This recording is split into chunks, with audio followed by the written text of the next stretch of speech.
Во текот на изминатиот ден во 12 сообраќајки во Скопје 6 лица се повредени. На подрачјето на СВР Скопје се случиле 12 сообраќајни незгоди, од кои 8 се со последица материјална штета и 3 се со последица телесна повреда, од кои 8 се со последица материјална штета и со полесни повреди се здобиле 5 лица. Се случила една незгода со последица тешка телесна повреда, во која со тешки телесни повреди се здобило едно лице. Како што информираат од СВР Скопје, во текот на изминатиот ден по спроведените контроли над учесниците во сообраќајот од страна на сообраќајната полиција, откриени се и санкционирани се поголем број на прекршоци.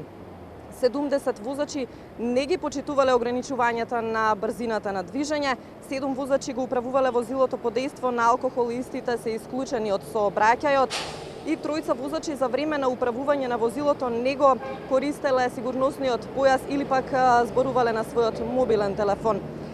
Затекнати се и 5 пешаци кои поминале во набележан пешачки премин или пак поминале на црвено светло на семафор.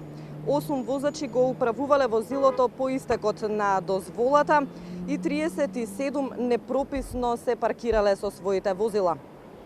Со помош на специјалното возило во текот на изминатиот ден отстранети се вкупно 47 возила.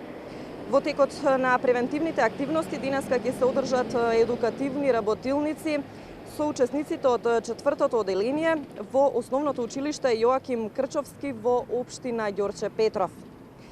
Во рамките на сообраќајното воспитната манифестација во сабота и во недела во Основното училиште Војдан Чернодрински од 9 па се до 14 часот ќе се одржи регионален надпревар детски семафор во кој со велосипеди ќе земат учесници учениците од основните училишта од град Скопје.